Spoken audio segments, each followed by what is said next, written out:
Bonjour, bonsoir les matelots, on se retrouve aujourd'hui pour un nouveau Jan. Cette fois, on va parler, on va parler manga, animé, Bilibili, Netflix, euh, EU Chronicles, et on va parler encore de Kimetsu no Yaiba. Je fais toujours ça. On commence tout de suite avec le manga Country Girl de Ryukishi. Euh, de Ryokishi 07, qui a été annoncé par Château Château, qui arrivera le 12 mars en France, le manga je parle, qui va arriver chez nous.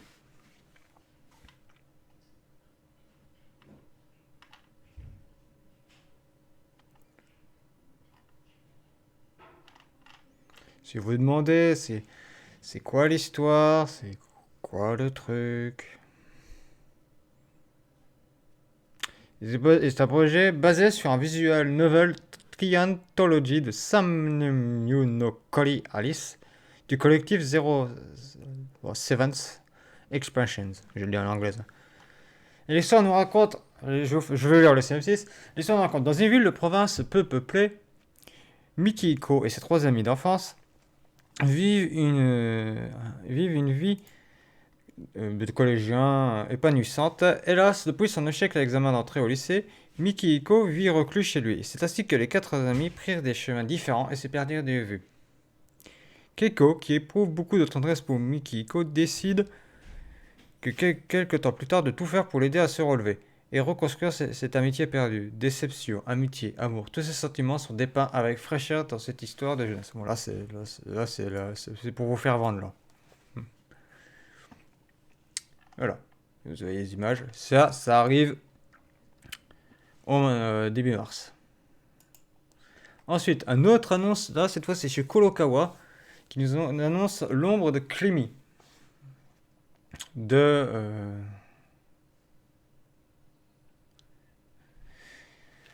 Takahiro, celui qui a fait Demon Slave, et je vous rappelle dans le mille, Akame ga Kill.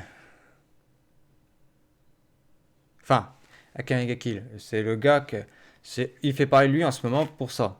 Mais Kurokawa, il adapte quelqu'un d'autre.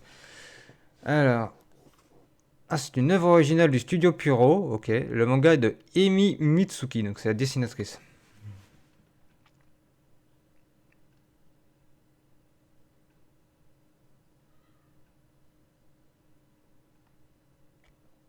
Ok. Et ça raconte quoi? Crimi, l'idée mystérieuse est apparue telle une étoile filante. Sa popularité devient très vite un phénomène de société. À l'opposé de Megumi Ayase, la vedette de la même maison de disques, est traitée avec de moins en moins d'égards. Le corps rempli de jalousie, Megumi passe alors à l'action pour devenir la star. Ok. Ça raconte ça. Bof. C'est pas ma tasse de thé, mais certains apprécieront. Il y a faute pour tous les goûts. Et en parlant pour tous les goûts, on passe au côté animé. Cette fois, on passe avec Boys Love Reincarnated in the Demon King Evologia's World. Arrive en animé. Alors, je sais pas ce que ça raconte, on va le découvrir ensemble. Hein. C'est un peu ça le but de John, hein, c'est que vous voyez mes réactions en même temps, plutôt que les gars qui vous préparent le truc. Ah ouais, c'est ça. L'histoire démarre lorsqu'un jeune homme sans but nommé Toshiaki Kuzu est tué dès la troisième page de l'ouvrage et se réincarne en personnage secondaire d'un jeu vidéo auquel il jouait. Guzu fait la rencontre du roi démon Evologia, le dernier boss du jeu que Guzu a toujours adoré. Il commence ainsi à le courtiser en lui avouant « Je suis amoureux de toi ». Ah ok, c'est du yaoi. Je m'en doutais un peu, de toute manière, mais bon. Ça, c'est principalement destiné au public féminin. Désolé si ça paraît sexiste, mais c'est la réalité des faits. J'ai dit principalement, hein, j'ai pas dit qu'au public féminin. Voilà, me jetez pas la pierre au cou.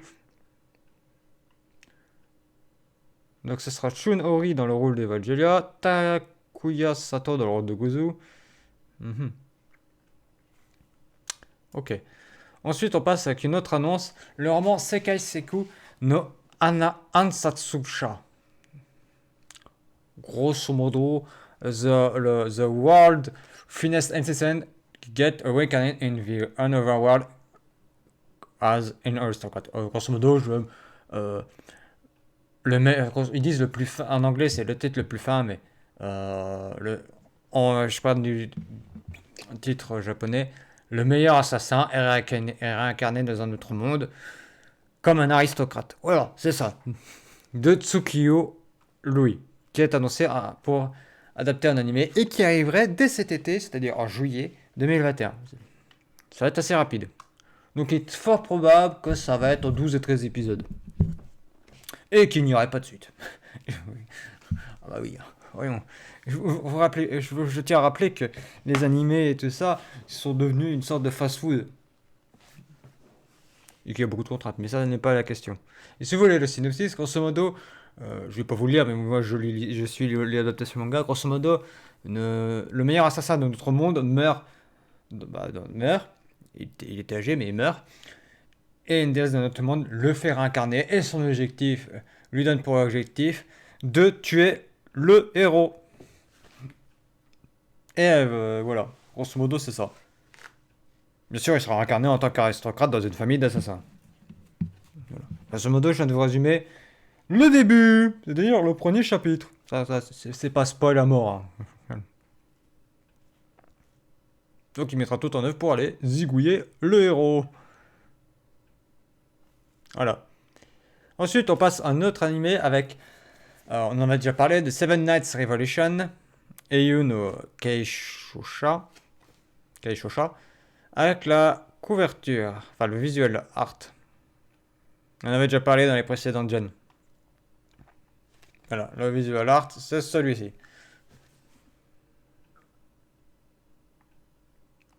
Il est fait de telle sorte qu'on voit qu'il y a un contraste. Là, il y a la lumière bleue, la lumière violette pour montrer le côté démoniaque. Regardez, oh, les suppôts de Satan, la lumière bleue. Oh, la beauté. Et le vert, c'est un... Je crois que le bleu et le violet, ça peut faire... Alors, je vais te dire une bêtise, donc je vais m'abstenir. Enfin bon.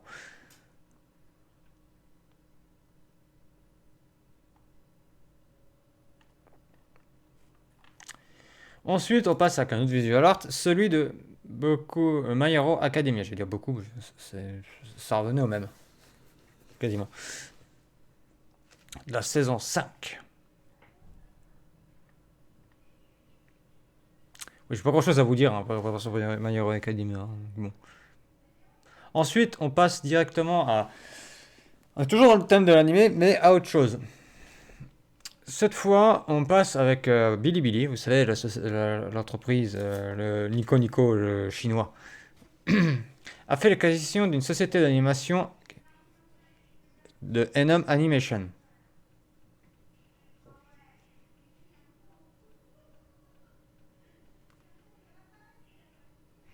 Qui est une subsidiaire de Aoliner Culture Media Co qui est située à Shanghai. Donc, grosso modo, ils ont juste acquis la société d'animation qui était basée, qui appartenait à une boîte chinoise et qui... Ouais, grosso modo, ils ont bouffé toute la société d'animation Aoliner Culture, qui avait une sous-boîte d'animation au Japon qui a été gobée aussi. Voilà. Ah, mais c'est pas vraiment... Si, c'est une acquisition, mais... Enfin bon, la société Amon Animation a fait quoi? Elle a fait Center Life, Center Life, To Be Hero, Hitori no Shita, The Outcast. A participé en soutien à l'animation de titres. Ouais, grosso modo, en fait, Amon Animation, c'est plus une boîte qui vient aider les gros titres. Donc ils ont participé sur Attack on Titan en soutien, Ulysse, Jeanne d'Arc on The Alchemist. Donc c'est pas un gros rachat qui s'est produit, hein, on rassure tout de suite. Par contre, ce qui a suivi tout de suite après, c'est Netflix qui s'associe à 8 Studios et à Sasuyori pour former des jeunes animateurs. Donc il y a un rapprochement entre Netflix et 8 Studios. Pour l'instant, c'est que pour la formation. Mais je tiens à préciser qu'en 2018, Netflix avait fait une alliance de plan d'entreprise avec le Production IG et Bones. Donc Netflix, il commence à mettre les bouchées doubles. Grosso modo, c'est un peu comme un club de foot. Ils sont en train de faire un peu comme les clubs de foot. Vous savez, vous avez les jeunes talents de foot. Et Netflix est en train de faire avec 8. Euh, et ça se dit, ils sont en train de faire des animateurs, former des animateurs qui bosseront pour eux et 8. Je ne m'attendrai même pas qu'à plus ou moins long terme, il peut y avoir que 8 ça peut se faire bouffer par Netflix. Mais c'est pas l'air d'être l'objectif. L'objectif, pour l'instant, c'est de former des animateurs et de récupérer ces animateurs à son propre titre pour faire ses propres animés et ne plus dépendre de studios tierces. Comme ils font déjà les Netflix originales. Avec Backly qu'ils ont fait et d'autres séries. Ou Pacific Rim. Récemment, Pacific Rim, Black Legion, si je dis pas de bêtises, qui, est, qui sort. Mais là, c'est l'animation, mais c'est plus de la 3D. Donc là, ils veulent former des jeunes animateurs. À mon avis, c'est plus du dessin. Là. Cette fois-là, c'est plus du dessin. Donc, ils sont en train de mettre les bouchées doubles. Ils ont remarqué que Sony détenait tous les gros trucs de streaming. Et donc, ils sont en train de mettre les bouchées doubles. Mais n'oubliez pas non plus qu'il y a. Peut-être Netflix ne représente rien pour l'instant. Ils ne font pas de streaming, ni quoi, ni, font pas de simulcast parce qu'ils font du streaming. Je me suis trompé. Ils font pas de simulcast pour l'instant. C'est réservé qu'aux trois mastodontes qui appartiennent désormais à Sony, qui vont fusionner à long terme, c'est une certitude. Euh, Là, Netflix prend encore un coup d'avance sur eux. Netflix s'en fiche de faire du simulcast. Ils s'en fichent royal. Eux, ils ont le pognon, eux, ils payent, ils font leur série originale, ils achètent après les diffusions, ce qu'ils payent moins cher, donc c'est encore plus gagnant. Et vous pourrez me dire, pourquoi pas Sony, Netflix, ce serait complémentaire, sauf que non, ce sont des sociétés concurrentes. Et on l'a bien vu avec Crunchyroll par exemple, qui a acquéré la série de tout premier Gundam de 1979. On est clairement dans une stratégie de concurrence. Pour l'instant, Amazon ne fait rien, ne licencie quoi. Je crois qu'il licencie une ou deux séries. C'est tout. C'est que dalle. Affaire à suivre sur l'affaire de Netflix vs Sony. Hein. Parce que moi, je considère Crunchyroll, Waka, tout ça, c'est à Sony maintenant. Donc, moi, c'est Netflix Sony. Amazon, pour l'instant, c'est dérisoire. Ensuite, on passe avec la suite annoncée de Kimetsu no Yaiba, ou Demon Slayer en français, qui arrivera.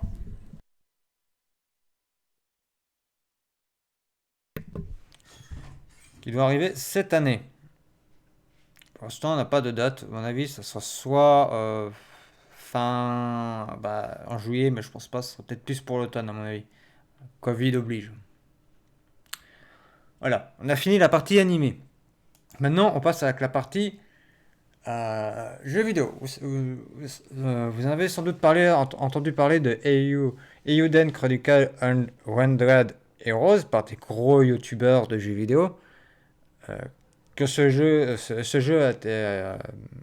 qui a des papas, qui a le papa de Fire Emblem dessus. Du moins un des papas de Fire Emblem. Euh, qui bosse dessus. Qui a eu une campagne sur Kickstarter qui a très bien fonctionné. Le but du jeu, le système de jeu, c'est tour par tour. Mais le but du jeu va être c'est un peu comme Fire Emblem. Alors, Fire Emblem, je ne suis pas un expert, je sais qu'on peut avoir des relations amoureuses. Là, je ne sais pas si on aura des relations amoureuses. Je sais qu'on pourra choisir jouer plusieurs zéros. Voilà. Et le jeu devrait arriver en automne 2022. Voilà. C'est pas ce qui nous intéresse. Là, ce qui nous intéresse, c'est que le jeu sera celui qui publiera le jeu. Parce que il faut pas oublier que Rabbit and Beer Studio sont ceux qui font le jeu, mais ils ne sont pas ceux qui vont publier le jeu. C'est un peu comme dans l'édition, mais bon, ça c'est un autre débat.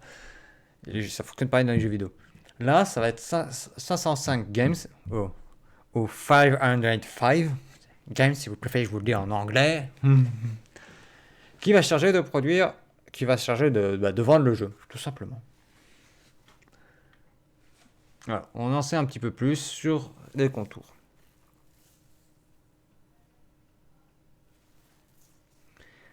Donc, là, vous voyez, il y a une image. Ça va être un peu comme des petits papiers, un mélange de 2D, 3D. C'est attendu parce que ce jeu refait la part belle en genre. Après, ceux qui attendent ce jeu peuvent être très déçus. Je vous rappelle quand même les phénomènes cyberpunk, quand même, qu'ils ont pas mal été déçus. Donc voilà, je tenais à le dire. Sur ce, ça conclut ce Jan, qui fut court, certes, mais au moins, j'ai fait l'actualité de ce qui pouvait vous intéresser, ce qui était intéressant à retenir. Ah, il y a d'autres choses d'actualité qui pourraient être dites, mais c'est des choses qui n'intéressent pas forcément, donc je me suis dit que je vais faire que ça. Voilà. Sur ce, bye.